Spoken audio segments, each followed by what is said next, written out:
जय श्री राम मित्रों, आज की वीडियो में हम भगवान श्री राम के पवित्र जन्म की कथा का वर्णन करेंगे। यह कथा न केवल हमारे धार्मिक और सांस्कृतिक मूल्यों का प्रतीक है, बल्कि जीवन में धैर्य, सच्चाई और कर्तव्य पालन के महत्व को भी उजागर करती है। भगवान राम के जन्म की कथा हमें यह सिखाती है कि कठिन परिस्थितियों में भी हमें धैर्य और धर्म का पालन करना चाहिए। प्रिय मित्रों, आज की कहानी को प्रारंभ करते हैं।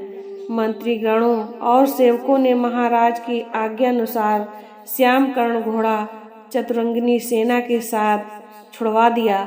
महाराज दशरथ ने देश देशांतर के मनस्वी, तपस्वी, विद्वान और ऋषि मुनियों, वेद विज्ञ, प्रकांडों, पंडितों को यज्ञ संपन्न कराने के लिए बुलावा भेज दिया। निश्चित समय आने पर समस्त अभ्यागतों के साथ महाराज दशरथ अपने गुरु वशिष्ठ जी तथा उनके परम मित्र अंग देश के अधिपति लोभपात के जामाता रिंग ऋषि को लेकर यज्ञ मंडप में पधारे। इस प्रकार महान यज्ञ का विधिवत शुभारंभ किया गया। संपूर्ण वातावरण वेदों की ऋचाओं के उच्च स्वर में पाठ गूंजने तथा समिधा की सुगंध से महकने लगा था। समस्त पंडितों, ब्राह्मणों, ऋषियों आदि को यथोचित धन्य धान्य गौ आदि भेंट करके सादर विदा करने के साथ यज्ञ की समाप्ति हुई। राजा दशरथ ने यज्ञ के प्रसाद चरा को अपने महल में ले जाकर अपनी तीनों रानियों में वितरित कर दिया। प्रसाद ग्रहण करने के परिणाम स्वरूप परमपिता परमात्मा की कृपा से तीनों रानियों ने गर्भ धारण किया।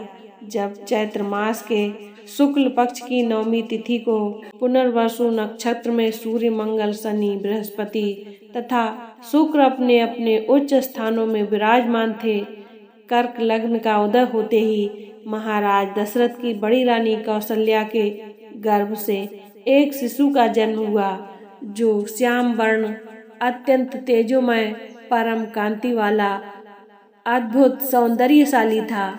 उस शिशु को देखने वाले ठगे से ठगे रह जाते थे। इसके पश्चात शुभ नक्षत्रों और शुभ घड़ी में महारानी कैकेयी ने एक तथा तीसरी रानी सुमित्रा ने 2 तेजस्वी पुत्रों को जन्म दिया।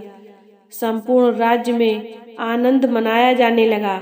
महाराज के 4 पुत्रों के जन्म के उल्लास में गंधर्व गान करने लगे और अप्सराएं नृत्य करने लगीं। देवता अपने विमानों पर बैठकर पुष्प वर्षा करने लगे। महाराज ने उन्मुक्त हस्त से राजद्वार पर आए हुए भाट चारण तथा आशीर्वाद देने वाले ब्राह्मणों और याचकों को दान दक्षिणा दी। पुरस्कार में प्रजाजनों को धन धान्य और दरबारियों को रत्न आभूषण तथा उपाधियां प्रदान की। 4 पुत्रों का नामकरण संस्कार महर्षि वशिष्ठ के द्वारा कराया गया। उनके नाम इस प्रकार हैं। बड़े पुत्र का नाम श्री रामचंद्र, भरत, लक्ष्मण और शत्रुघ्न रखे गए। आयु बढ़ने के साथ ही साथ श्री रामचंद्र गुणों में भी अपने भाइयों से आगे बढ़ने तथा प्रजा में अत्यंत लोकप्रिय होने लगे। उनमें अत्यंत विलक्षण प्रतिभा थी, जिसके परिणाम स्वरूप अल्पकाल में ही समस्त विषयों में पारंगत हो गए। उन्हें सभी प्रकार के अस्त्र शस्त्रों को चलाने, घोड़े, हाथी एवं सभी प्रकार के वाहनों की सवारी में उन्हें असाधारण निपुणता प्राप्त हो गई। वे निरंतर माता पिता और गुरुजनों की सेवा में लगे रहते थे। उनका अनुसरण शेष 3 भाई भी करते थे। गुरुजनों के प्रति जितनी श्रद्धा भक्ति इन 4 भाइयों में थी, उतना ही उनमें परस्पर प्रेम और सौहार्द भी था। महाराज दशरथ का हृदय अपने 4 पुत्रों को देखकर गर्व और आनंद से भर उठता था। भगवान राम के जन्म की कथा एक पवित्र और प्रेरणादायक कथा है। इसमें कई महत्वपूर्ण वचन और शिक्षाएं छिपी हैं। मित्रों, हम आपके समक्ष भगवान राम के अनमोल वचनों को विस्तार पूर्वक प्रस्तुत करते हैं। कृपया ध्यान से सुनें और समझें। जननी जन्म भूमिश्च स्वर्गादपि गरीयसी, अर्थात माता और मातृभूमि स्वर्ग से भी बढ़कर है। भगवान राम ने वनवास के समय अपनी मातृभूमि अयोध्या को बहुत याद किया और कहा कि माँ और मातृभूमि स्वर्ग से भी अधिक मूल्यवान है। इससे हमें यह शिक्षा मिलती है कि हमें अपनी जन्मभूमि और माता का सदा सम्मान करना चाहिए। उनका स्थान हमारे जीवन में सबसे ऊंचा है। रामो विग्रहवान धर्मः, अर्थात राम धर्म के मूर्तिमान स्वरूप हैं। भगवान राम को धर्म का प्रतिरूप माना जाता है। उनका प्रत्येक कार्य धर्म और मर्यादा के अनुरूप था। उन्होंने समाज को यह संदेश दिया कि धर्म का पालन करना अत्यंत आवश्यक है और इसमें कोई समझौता नहीं होना चाहिए। धर्म ही जीवन का आधार होना चाहिए। धैर्य सर्वत्र साधनम, अर्थात धैर्य हर जगह साधन है। भगवान राम ने अपने जीवन में अनेकों कठिनाइयों का सामना धैर्य पूर्वक किया, चाहे वह वनवास हो, सीता हरण हो या रावण से युद्ध हो। उन्होंने हर परिस्थिति में धैर्य का परिचय दिया। इससे हमें यह सीखने को मिलता है कि हमें भी जीवन में धैर्य रखना चाहिए और कठिन परिस्थितियों का सामना साहस के साथ करना चाहिए। विनयशीलता मनुष्य का सबसे बड़ा आभूषण है। भगवान राम ने हमेशा विनम्रता का प्रदर्शन किया, चाहे वह शत्रु के साथ हो या मित्र के साथ। उनकी विनम्रता ने उन्हें सभी के दिलों में विशेष स्थान दिया। मित्रों, हमें भी इस वचन से यह सीख मिलती है कि विनम्रता हमारे जीवन का सबसे बड़ा आभूषण है और हमें इसे हमेशा धारण करना चाहिए। सत्य और अहिंसा का पालन करें।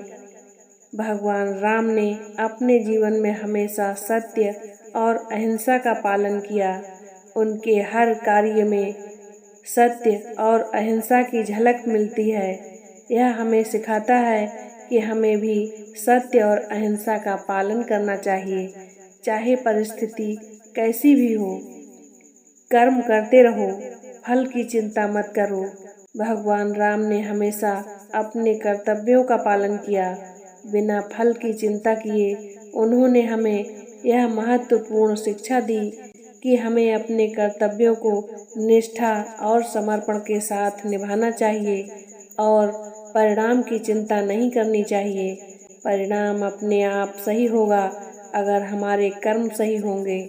मित्रों, इन वचनों से हमें जीवन जीने की सही दिशा और प्रेरणा मिलती है। भगवान राम के जीवन और उनके द्वारा दिए गए इन अनमोल वचनों को अपने जीवन में अपनाकर हम अपने जीवन को सफल और सार्थक बना सकते हैं।